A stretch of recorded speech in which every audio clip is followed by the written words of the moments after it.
maka Allah hadirkan keberkahan yang besar di negeri itu, sampai Allah jadikan sebagai tanda kebesarannya. Apa kebesaran Allah di negeri Sabah hari itu? Jannatani an-yamini wa shimal, kebun di kiri dan kanan rumah penduduknya. Kenapa kebun-kebun hari itu Allah jadikan sebagai tanda kebesarannya? Apa bedanya dengan kebun-kebun kita hari ini? Dalam tafsirnya dijelaskan, penduduk Sabah untuk mendapatkan buah-buahan itu tidak perlu susah payah, tidak perlu memanjat pohon, tidak perlu membawa galah. Cukup mereka bawa keranjang kosong, masuk ke kebun, begitu keluar, keranjang itu sudah penuh dengan buah-buahan yang telah matang. Pohon itu menjatuhkan buahnya sendiri-sendiri. Itu berkahnya negeri Sabah. Maka kata Allah, kulu min rizqi rabbikum washkurulah, makanlah rezeki Tuhanmu dan bersyukurlah kepadanya. Baldatun thayyibatu wa rabbun ghafur, negeri kalian ini negeri yang baik, Tuhan kalian adalah Tuhan yang pengampun. Ini slogan yang terngiang-ngiang di telinga kita hari ini. Baldatun thayyibatun wa rabbun ghafur. Ini gambaran negeri Sabah, betapa berkahnya hari itu. Tapi sayang, usia keimanan itu hanya bertahan beberapa kurun saja. Kata Allah berikutnya, fa'aradu fa'arsalna 'alaihim sailal 'arim wa baddalnahum bi jannatayhim jannatayn dawatai ukulil khamti wa athli wa syai'in min sidrin qalil. Mereka kemudian berbalik, mereka kembali kufur kepada Allah. Mereka menyembah matahari, menyembah bintang-bintang. Maka kata Allah, kami kirimkan kepada mereka banjir besar, dan kami gantikan dua kebun mereka dengan dua kebun yang berisi tanaman-tanaman yang berduri, yang buahnya terasa pahit. Dzalika jazainahum bima kafaru fahal nujazi illal kafur. Yang demikian itu kami beri hukuman disebabkan kekufuran mereka. Tidaklah kami memberi hukuman seperti itu kecuali kepada orang-orang kafir. Jadi kekufuran ini sebab kehancuran. Maka jangan sampai ada kekufuran merajalela di sekitar kita, apapun bentuknya. Terkadang kekufuran itu hari ini dikemas dengan kemasan-kemasan yang indah, sehingga seolah-olah benar. Orang nyembah batu, nyembah pohon, nyembah patung, nyembah Nyi Roro Kidul, itu syirik kepada Allah, kufur kepada Allah.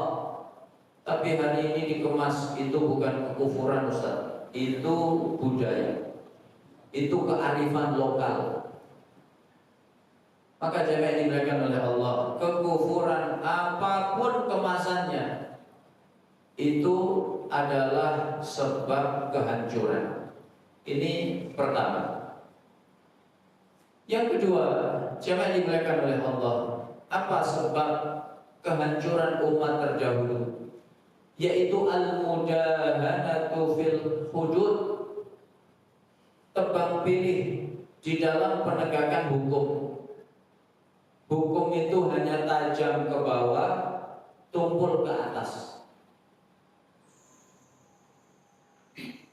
Tebang pilih. Kalau terhadap lawan politik tajam luar biasa. Tapi kalau kepada kroni-kroninya, nah, maka tumpul hukum itu. Ada apa tidak? Oh, ada. Ini sebab hancurnya umat terdahulu. Kalau pelaku kejahatan itu orang yang kuat, ekonominya kuat, status sosialnya kuat, lobby politiknya juga kuat, maka kasusnya menguap, hilang entah kemana.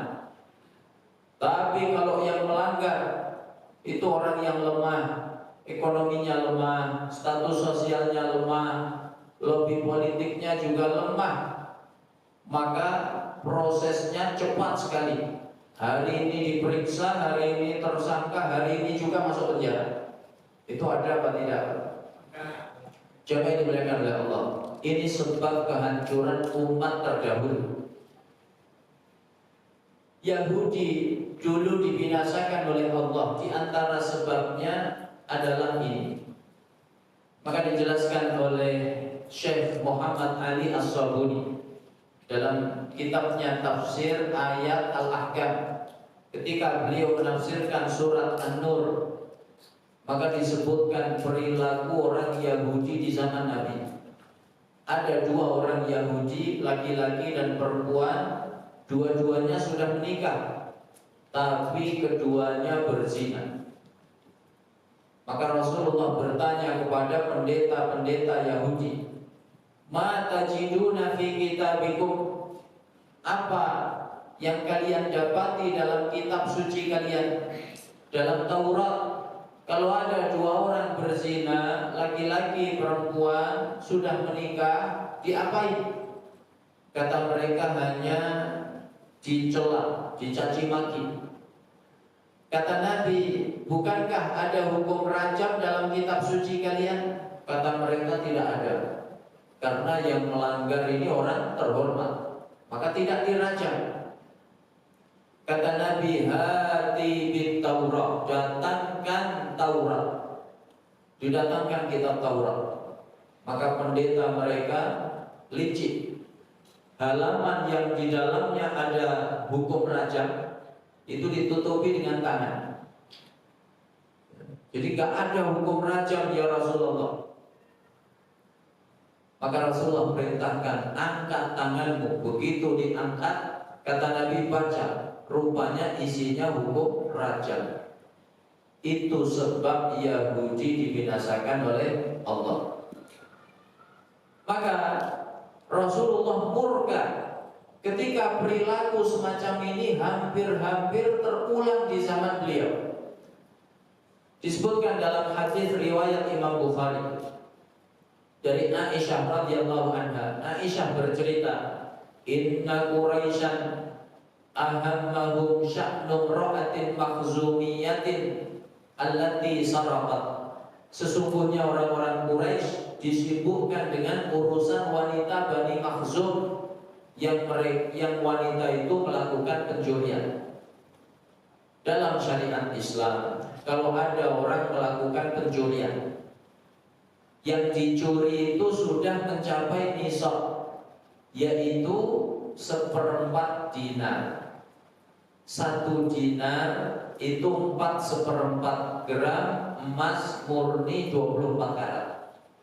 Jadi 1/4-nya berarti sekitar 1 gram, lebih sedikit. Kalau ada orang mencuri, barang yang dicuri sudah mencapai nisab, maka secara syariat Islam dipotong tangannya. Orang-orang Quraisy, pembesar-pembesar Quraisy, mereka sibuk gimana caranya menyelamatkan wanita ini, karena ini wanita yang terhormat, wanita yang terpandang. Mereka saling berkata, "Mayyukallimu fiha Rasulullah sallallahu alaihi wasallam." Siapa yang kira-kira bisa melobi Rasulullah sallallahu alaihi wasallam? Sebagian menjawab, "Wa may yajtari'u fiha ghairu Usamah bin Zaid." Siapa lagi yang berani melakukan itu selain Usamah bin Zaid? Hibbu Rasulillah sallallahu alaihi wasallam, kekasih Rasulullah sallallahu alaihi wasallam. Fakallamahu Usamah kemudian mencoba melobi Nabi.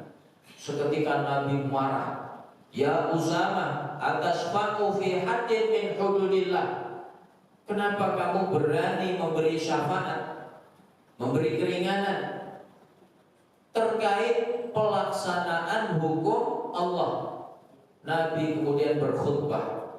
Kata beliau, "Innama ahlaka man kana qablakum idza saraqa fihimus syarif tarakuhu wa idza saraqa fihimud dha'if aqamu alaihil haq."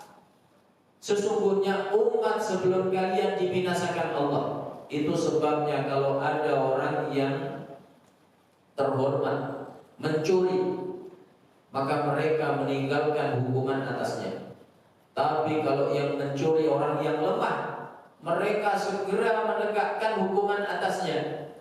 Nabi kemudian bersumpah, wallahi lau saraqat Fatimatu bintu Muhammad laqata'tu yadaha.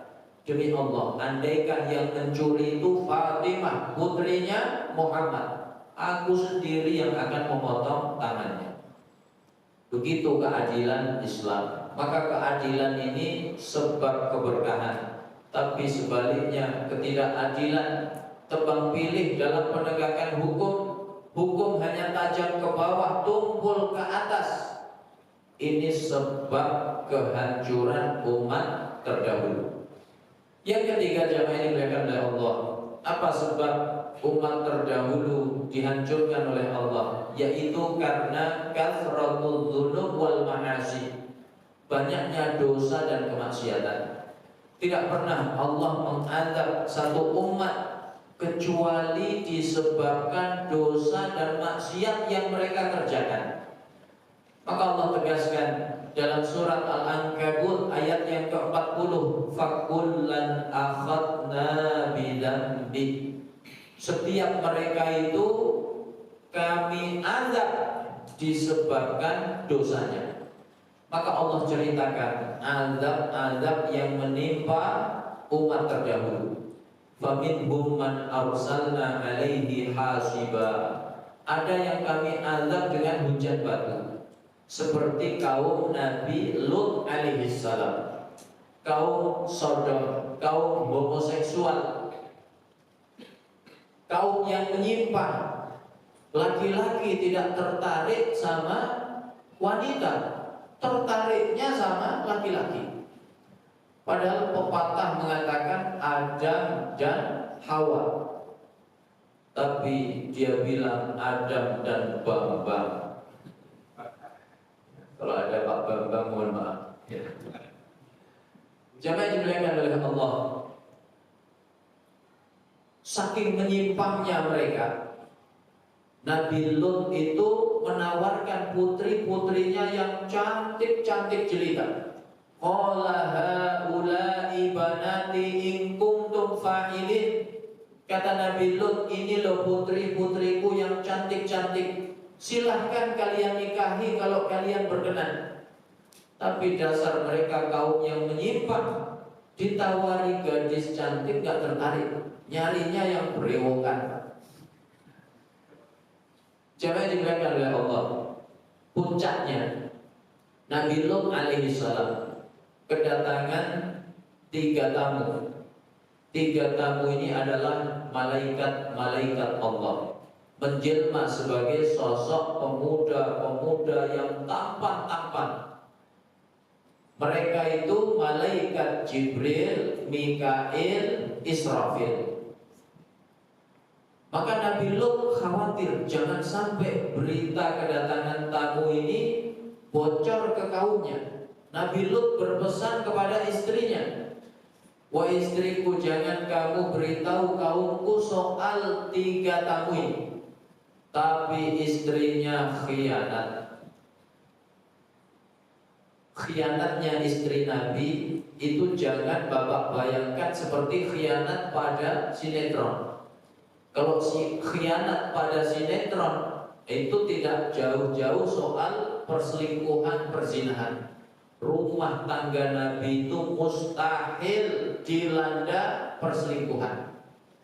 Maka khianatnya istrinya Nabi Lut yaitu membocorkan rahasia suaminya. Ya, maka para ibu, para istri, hati-hati, jangan pernah membocorkan rahasia suami, kekurangan suami, karena Allah menyebut perilaku itu sebagai khianat. Akhirnya karena dibocorkan, sampailah informasi kedatangan 3 tamu yang tampan-tampan ini kepada kaumnya Nabi Lut.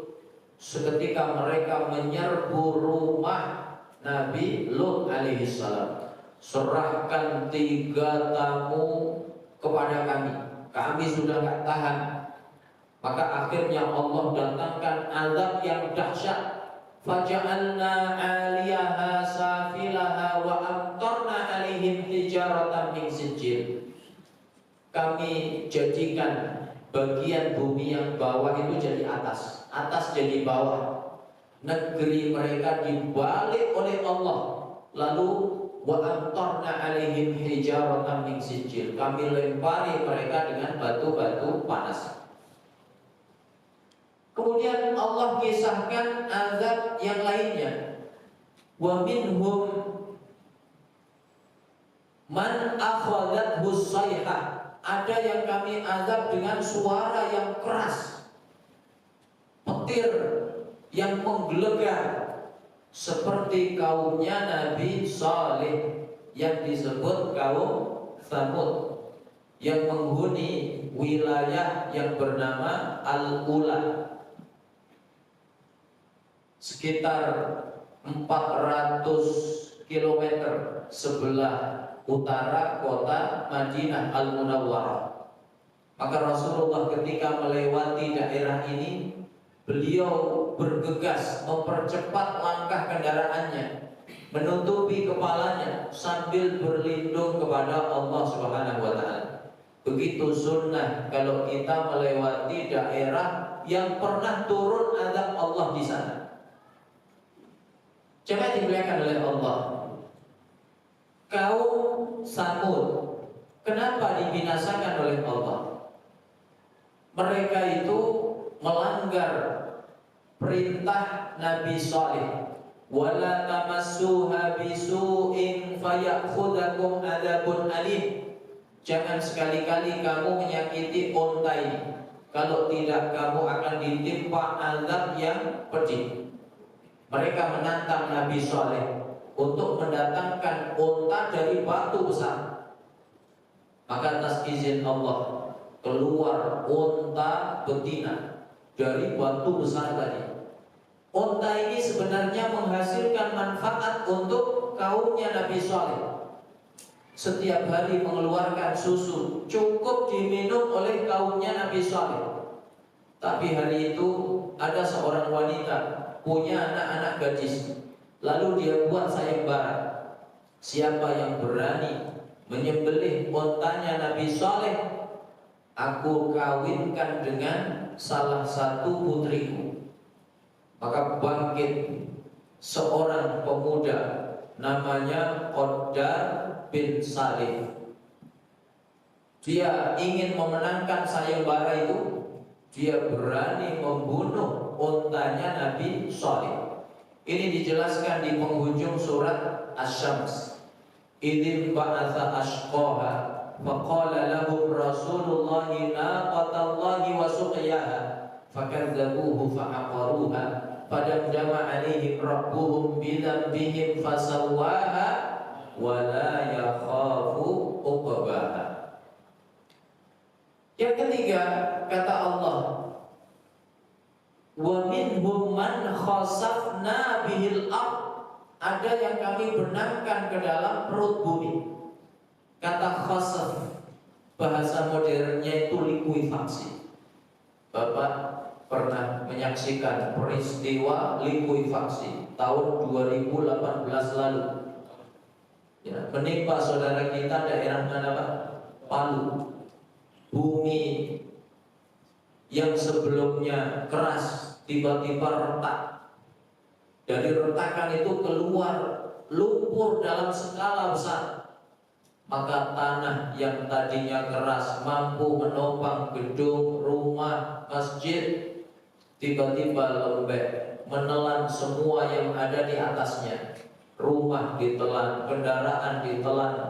Setelah itu dibawa pergi berjalan entah kemana. Maka semua tinggal cerita. Ini dulu komplek perumahan padat penduduk, ada sekitar 5.000 jiwa. Sekarang tinggal cerita, habis tidak tersisa. Ini khasaf. Dulu Allah timpakan kepada Qarun disebabkan kesombongannya. Dia tidak mengakui kalau harta kekayaannya itu dari Allah. Qala innama utituhu ala ilmin indi. Aku punya kekayaan sebanyak ini karena ilmuku, karena kecerdasanku, karena manajemenku, karena kehebatanku. Makanya kita kalau diberi kenikmatan oleh Allah, apapun bentuknya, kita punya harta yang cukup, punya keluarga yang bahagia, anak-anak yang soleh dan solehah, punya jabatan di tengah masyarakat, tanamkan itu semua dari Allah. Jangan seperti Qarun. Maka karena Qarun ini sombong, fa khasafna bihi wa bidarihil ard, kami benamkan Qarun beserta rumahnya, beserta kekayaannya ke dalam perut bumi. Makanya Bapak kalau menggali tanah, nemu kendi terbuat dari emas, Bapak bilang itu hartanya siapa? Qarun. Ya. Kemudian kata Allah, wa minhum man agraqna, ada yang kami tenggelamkan, seperti Fir'aun dan bala tentaranya, seperti kaumnya Nabi Nuh alaihissalam. Maka kesimpulannya di penghujung ayat itu, wa ma kana Allahu liyadlimahum walakin kanu anfusahum yadlimun. Bukan Allah yang berbuat zalim, tapi mereka yang zalim kepada Allah Subhanahu wa ta'ala. Maka orang-orang saleh terdahulu memandang kemaksiatan itu sesuatu yang mengerikan. Al-mu'minu yara dhunubahu kaqa'idin tahta jabalin yakhafu an yaqa'a alaih. Seorang mukmin memandang dosa dan maksiat itu perumpamaannya seperti apa? Seperti orang duduk di lereng gunung. Dia takut kalau gunung itu longsor dan menimpa dirinya. Para ulama menjelaskan kenapa perumpamaannya seperti gunung longsor, kok tidak musibah yang lain. Karena kalau sudah gunung longsor, itu orang sulit menyelamatkan diri. Naik ke atas gak selamat, turun ke bawah juga tidak selamat. Begitu isyarat orang yang maksiat kepada Allah, tidak mungkin dia bisa selamat dari Allah Subhanahu wa ta'ala. Makanya orang-orang yang beriman memandang kemaksiatan dan dosa itu sesuatu yang meresahkan. Kok bisa di lingkungan kita ada khamar merajalela, judi online merajalela? Itu orang-orang yang beriman resah. Apa sebabnya? Itu mengundang kehancuran. Jangan dimuliakan oleh Allah. Satu ketika Aisyah radhiyallahu anha ditanya sahabat tentang gempa bumi. Hadithini aniz zilzal, wahai Aisyah, bicaralah kepada kami tentang gempa bumi. Maka beliau menjawab, idza ahallu zina, ketika manusia mulai menghalalkan zina, mereka tidak sekedar berzina, tapi menganggap zina itu sesuatu yang halal. Ini hak asasi manusia. Ini gak boleh dilarang-larang. Laki-laki, perempuan sudah dewasa, keduanya suka sama suka, ini HAM. Akhirnya banyak orang berzina. Di kota orang berzina, di kampung-kampung orang berzina, di gunung orang berzina, di pantai orang berzina. Kemudian kata beliau, wasyaribul khumur, manusia mulai minum khamar, khamar merajalela. Tidak dilarang, tidak diharamkan, hanya dibatasi waktunya. Dari jam 11 malam sampai jam 4 sebelum subuh. Akhirnya kita jumpai anak-anak remaja, pelajar-pelajar terbiasa minum khamar. Kalau sudah seperti itu, kata Aisyah radhiyallahu anha, gharallahu fi samaihi faqala Allahu lil ardi ya ardu tazalzali fa idza nazamu fantahi. Allah cemburu di langitnya. Allah berkata kepada bumi, wahai bumi, bergoncanglah kamu. Sampai manusia menghentikan kejahatannya, baru kamu berhenti bergoncang. Makanya Jangan sampai ada kemaksiatan merajalela di wilayah kita. Tidak boleh ada khamr tersebar di lingkungan kita. Tidak boleh ada judi online tersebar di komplek perumahan kita. Tidak boleh ada perzinahan tersebar di wilayah kita, karena itu semuanya mengundang kehancuran. Ini yang ketiga. Yang keempat, jamaah dimuliakan oleh Allah, apa sebab hancurnya umat terdahulu? Yaitu karena asyuhu, karena pelit, ya, medit, kikir. Rasulullah SAW mengingatkan dalam hadisnya, ittaqul dzulma fa innal dzulma dzulumatun yaumal qiyamah. Hati-hati kalian terhadap kezaliman. Kezaliman itu kegelapan kelak di hari kiamat.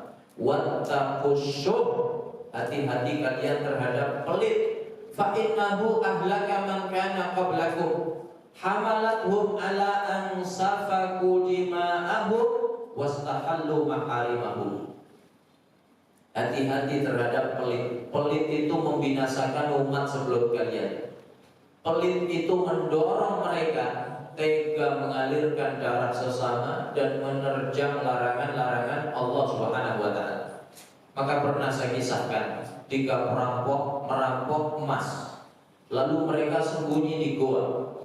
Lama-lama kelaparan.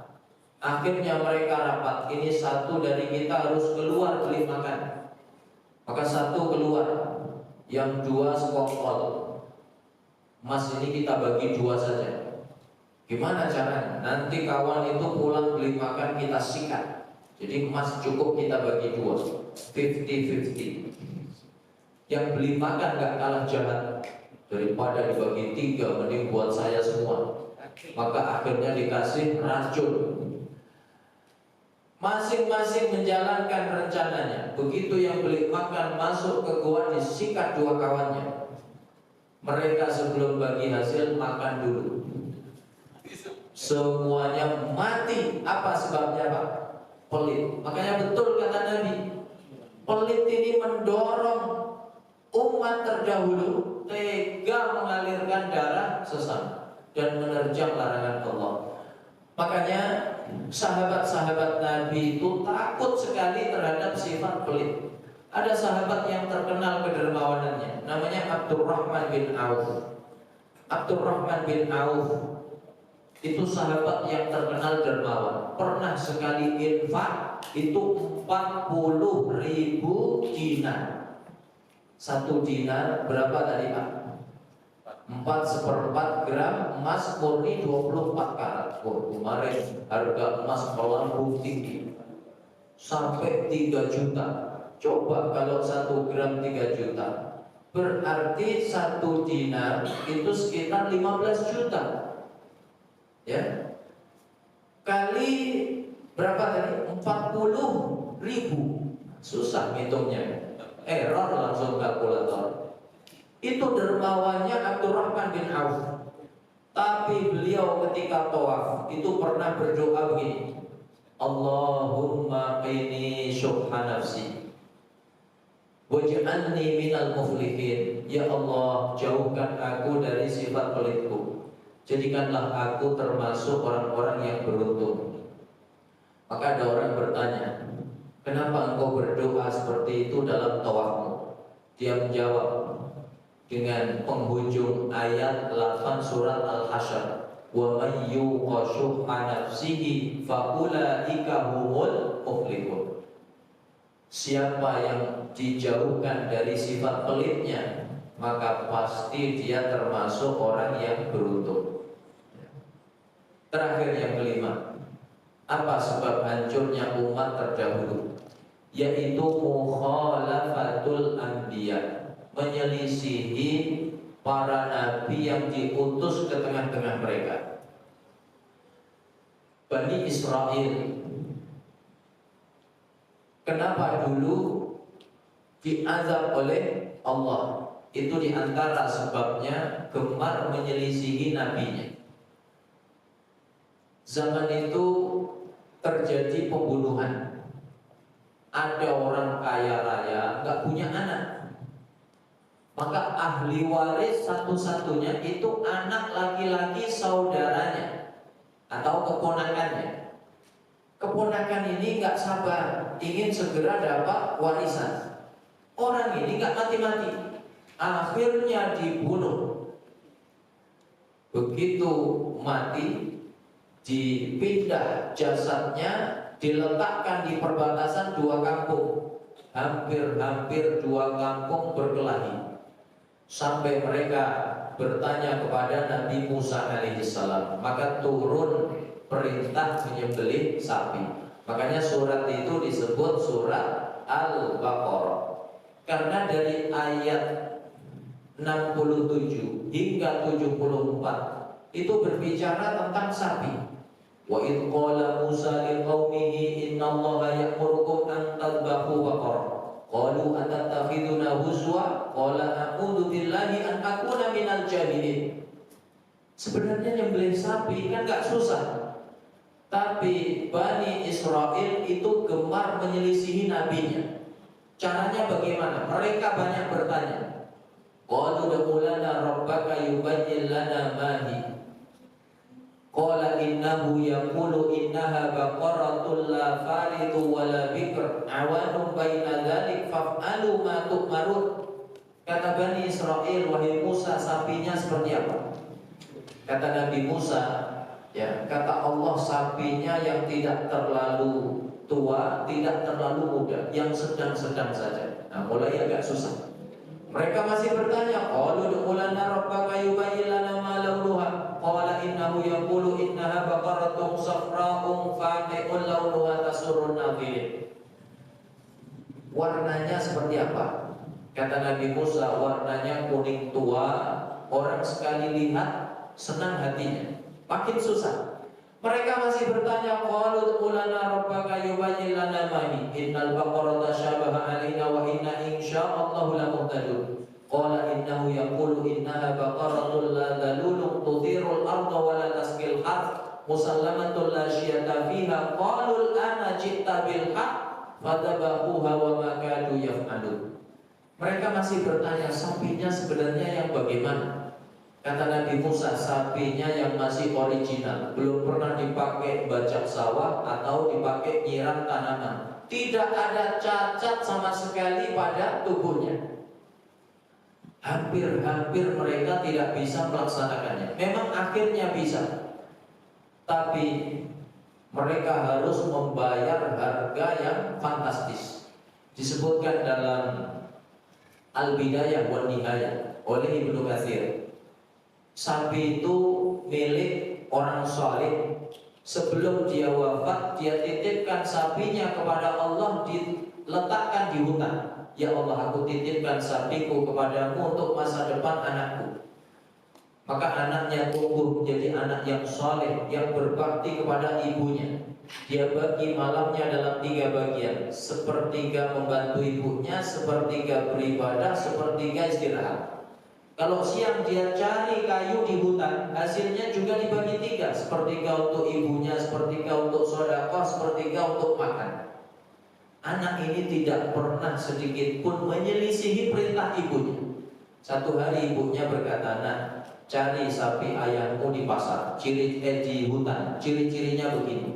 Kalau kamu melihatnya, katakan, demi Tuhannya Ibrahim, Ismail, Ishak, Yakub, aku akan menangkap sapi ini." Lalu pegang lehernya.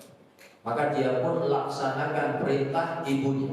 Tiba-tiba sapi itu bicara, "Kamu kalau ingin memilikiku, naiki saja aku." Kata anak itu, "Tidak, ibuku hanya memerintahkanku untuk memegang lehermu." Maka sapi itu kemudian berkata, "Kalau kamu menaikiku, kamu tidak akan bisa memilikiku selamanya." Lalu dibawa pulang. Kata sang ibu, "Jual ke pasar seharga 3 dinar." Maka ditawar pembeli. Zaman itu nawar itu ke atas, Pak. Kalau kita hari ini nawar kan ke bawah, ya, sampai kadang pedagangnya taubat nasuha. 3 dinar ditawar 6 dinar. Anak itu gak mau. Tidak Pak, ibuku bilang 3 dinar. Aku tidak akan menyelisihi perintah ibu. Akhirnya dia pulang. Kata ibunya, ya sudah nak, gak apa-apa, jual seharga 6 dinar atas izin ibu. Berangkat lagi ke pasar, ketemu pembeli yang sama. Ya sudah Pak, kata ibu saya boleh 6 dinar. Sekarang aku gak mau 6 dinar, aku maunya 12 dinar. Anak ini gak mau. Aku tidak mau menyelisihi perintah ibu. Maka dia pun pulang. Sang ibu berpikir, nah, sepertinya dia malaikat. Allah putus untuk menguji kamu. Apakah kamu taat sama ibumu apa tidak? Coba kamu pergi lagi ke pasar, temui orang itu, tanya, sebaiknya sapi ini dijual apa tidak? Anak itu balik lagi ke pasar. Bapak ini malaikat ya?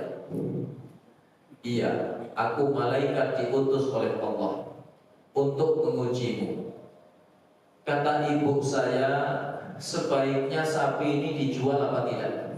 Kata malaikat itu, jangan. Sebentar lagi Bani Israel akan membeli dengan harga yang fantastis. Berapa harganya Pak? Sapi itu disembelih, kemudian kulitnya digelar, lalu dipenuhi dengan emas. Itu murah yang mahal. Itu harga yang harus dibayar Bani Israel akibat gemar menyelisihi nabinya. Maka jangan sampai kita hari ini gemar mempertanyakan sunnah-sunnah Nabi. Kenapa harus begini? Kenapa harus begitu? Sunnah-sunnah Nabi bukan untuk dipertanyakan, tapi untuk dihidupkan. Maka insya Allah kehidupan kita diberkahi oleh Allah Subhanahu wa Ta'ala. Ini barangkali yang dapat saya sampaikan. Kalau ada yang benar semata-mata dari Allah, kalau ada yang salah ini kekhilafan saya mohon maaf yang sebesar-besarnya. Aku qouli hadza wa sallallahu ala nabiyyina Muhammad wa ala alihi wa sahbihi wa sallam. Wa subhanakallahumma wa bihamdika asyhadu an la ilaha illa anta astaghfiruka wa atubu ilaik. Assalamualaikum warahmatullahi wabarakatuh.